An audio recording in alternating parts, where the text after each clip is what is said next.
వంగవీటి రంగ 79 సంవత్సరాల క్రితం కరెక్ట్‌గా ఇదే రోజున పుట్టారు. ఇవాళ జయంతి. మామూలుగా అయితే ఎంతోమంది జయంతులు, వర్ధంతులు జరుగుతుంటే మనం మాట్లాడుకోము. మాట్లాడుకోవాల్సినది ఎవరు రాజకీయపరమైనటువంటి వాళ్ళు అర్పించుకునేది చేస్తుంటారు. అయితే ఇవాళ ఎందుకు ప్రత్యేకించి ప్రస్తావించాల్సొచ్చిందంటే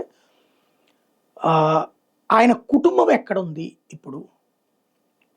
ఇవాళ రంగా గారి అబ్బాయి తెలుగుదేశంలోనే ఉన్నాడు. రంగా గారి కుటుంబం తెలుగుదేశంలోనే ఉంది. రంగా గారి హత్యకి సంబంధించినటువంటి అంశం ఆ రోజున ప్రధానంగా తెలుగుదేశం అన్నటువంటిదే తెలుగుదేశం ప్రభుత్వం పడిపోవడానికి కారణమైంది కూడా. రా ఎన్టీ రామారావు లాంటి మహావ్యక్తి ఓటమికి కారణమైంది అదే రంగా మరణం. రాష్ట్ర రాజకీయ చరిత్రని తిరగరాసినవాడు.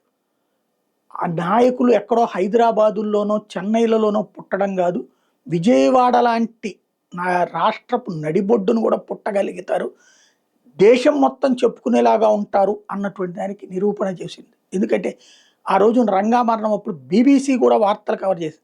45 రోజులు కర్ఫ్యూని ప్రత్యక్షంగా చూసినటువంటి వాళ్ళం మేము. రంగా మరణం అప్పుడు శోక సందర్భమైనటువంటి దాన్ని ప్రత్యక్షంగా చూసిన వాళ్ళం.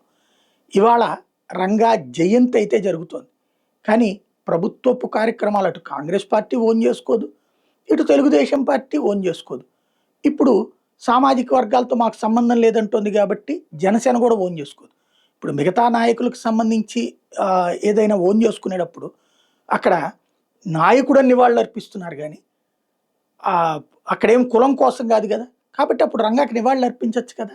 ఎందుకు చేయలేకపోతున్నారు? ప్రభుత్వం తరపున ఎట్లాగూ చేయరు.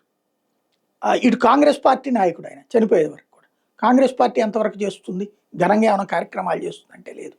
ఓవరాల్గా వాళ్ళ కుటుంబంకి అంత రాజకీయ పరంగా సరైనటువంటి గుర్తింపు లభించలేదు. ఆ కారణంగా వాళ్ళు చేసుకున్న పరిమితమే అవుతుంది. ఒక బలమైనటువంటి శక్తిగా రాష్ట్రమే కాదు, 2 తెలుగు రాష్ట్రాల పక్కన పెడితే కర్ణాటక, తమిళనాడులో కూడా తెలుసు రంగా అంటే.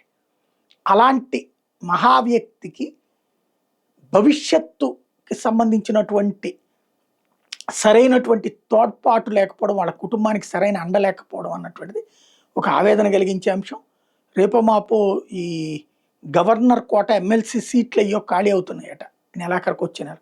ఈసారన్నా రాధాకి ఇస్తారా లేదా చూడాలి.